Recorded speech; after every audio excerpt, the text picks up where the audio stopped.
سلام دوستان، امروز در خدمتتون هستیم با معرفی یک میکرو یونیت جمع و جور و خیلی کاربردی برای دوستان دانشجویی که میخوان کار در منزل داشته باشن توی خوابگاهشون. با کمترین تجهیزات میتونن حالا کارشون رو راه بندازن، یا دوستانی که اردوهای جهادی میرن میخوان یه وسیله جمع و جور همراهشون باشه، مناطق محروم، یا دوستانی که طرحشون رو دارن تو مناطق دورافتاده میگذرونن. در همین محصول رو باز میکنیم. دوستان محصولی که داریم خدمتتون هستیم میکرو یونیت هستش. چه تفاوتی با مینی یونیت داره؟ مینی یونیت عمدتاً کمپرسور همراهش هست، ولی میکرو یونیت خیر، کمپرسور یا موتور کمپرسوری نداره.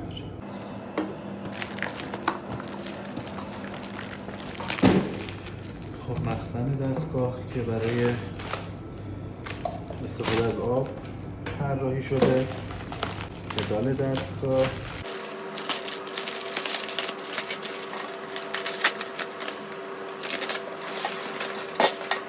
این سراغ توضیحات دستگاه، عملکرد دکمه ها و چیزهایی که دستگاه داره.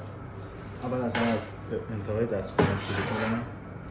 یه شیلنگ داریم که خروجی فاضلابتون هست که بزار یا خونابه‌ای که ساکشن کرده رو انتقال میده به فاضلاب. میتونید اگه فاضلاب دم دستتون نبود یا راهابی نداشتید، از یک ظرفی بطری آب مقطر از این 5 لیتری استفاده بکنید و حالا وقتی پر شد خالیش بکنید. بطری آب دستگاه هست که خیلی راحت ساده باز میشه. توی این رو پیشنهاد من این بطری آب هست. پیشنهادم اینه داخل بطری شما آب مقطر، هم آبی که برای اتوکلاو استفاده میکنید، یا سرم شستشویی یا هر چیزی که رسوب نداشته باشه استفاده بکنید. آب شهر معمولا رسوب داره و به سیستم پنومات داخل دستگاه آسیب میرسونه. به نظرم از آب مقطر استفاده کنید، طول عمر دستگاهتون میره بالا. این از بطری آب، نحوه بازو بسته کردن و آبگیری.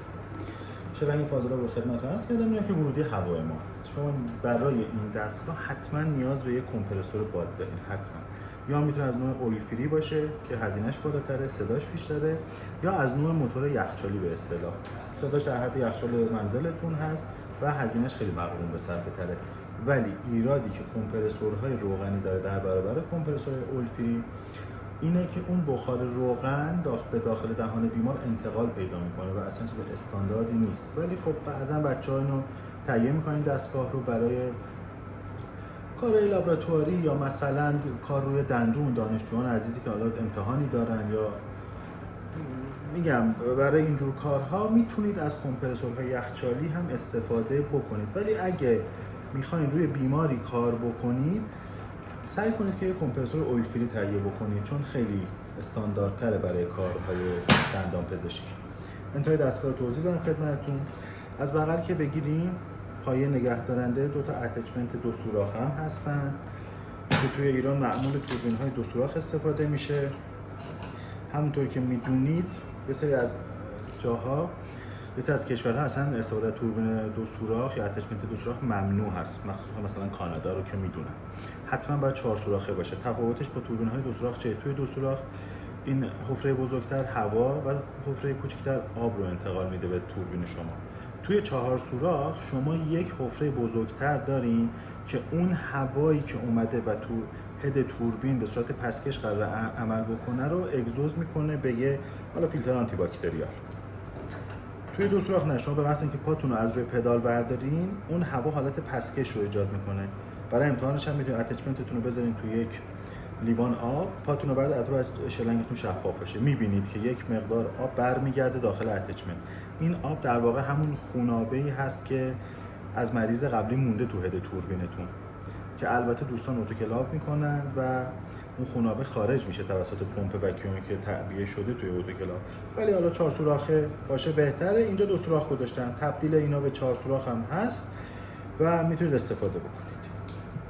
در قسمت جلوی دستگاه، من شلنگ‌ها رو توضیح بدم. اول از همه یک پدال داریم که با فشار دادنش شما هوا جاری میشه پشت در واقع شیر پنوماتتون و هوا و آب رو همزمان میتونید توی هر کدوم از اتچمنتایی که انتخاب کرده باشید داشته باشید. پس این شد پدالمون. یه ساکشن داریم، ساکشن ولومدار هست برای مکش بزاق که استندش هم حالا اینجا تعبیه کردم براتون، خروجیش هم که بهتون توضیح دادم. فوار آب و هوا داریم، آب هوا همزمان هم که اسپری انجام میشه. توضیحات پنل جلوی دستگاه رو خدمتتون میخوام عرض بکنم. یک کلید سلکتور داریم که ایر موتور و توربین رو میتونید انتخاب کنید. حالا تفاوتش چیه؟ معمولا شما وقتی میذارید روی ایر موتور آن یا هندپیسی که اتصال میدین به صورت خوش کار میکنید دیگه. این دیگه شما اون پاشش آب رو نداری. ولی روی توربین چرا اسپری آب رو دارین. تفاوتش اینه انتخاب هر کدوم از این اتچمنت ها. عرضم به حضورتون که سیستم آب چجوری کار میکنه. بطری رو پر آب کردیم. این دگمه رو وقتی بالا پایین که بکنید هوا میاد، آبی که داخل مخزن هست رو فشرده میکنه و از شلنگی که داخل مخزن تعبیه شده میاد به سمت اتچمنت های شما. پس این برای این کار است، یعنی قطع و وصل آب رو شما میتونید با این سلکتور انجام بدید. یه گیج داریم، گیج که هوای ورودی رو کنترل میکنه که هم اولا مخزن نترکه، چون خروجی کمپرسور معمولا روی 8 باره. ما چیزی که هوایی که احتیاج داریم برای این میکرو یونیت 3.5 تا 4 بار. میایم با این سلکتور رگولاتور رو نگاه کنید، میکشید سمت بیرون. دو تا اینجا علامت داره، منفی و مثبت. به سمت مثبت باد زیاد میشه، به سمت منفی کم میشه. معمولا تنظیم میکنن خود کارخونه، ولی استفادهش ببینید حتما این رو اگه خواستین دیدین هوا کم و زیاد هست بکشین به سمت بیرون و بعد بچرخونیدش. آب توربین رو با این کم و زیاد میکنید. میزان پاشش آب رو میتونید کم و زیاد بکنید با این ولوم. اینجا هم که میبینید میزان مکش ساکشن رو میتونید با این ولومتون کم یا زیاد بکنید، بسته به میزان استفادهتون میتونید کم و زیاد بکنید. مکش ساکشن، آب توربین، آب و هوای در واقع آب مجموعه رو با این کلید قطع و وصل میکنید و انتخاب ایر موتور و یا توربینتون توسط این سلکتور. رگولاتور هم برای تنظیم هوای ورودی بین 3.5 تا 4 بار یادتون باشه. بسیار بسیار کاربردی، مقرون به صرفه و جمع و جوره. امیدوارم که از این ویدیو لذت برده باشین و به کارتون بیاد دستگاه. ممنون.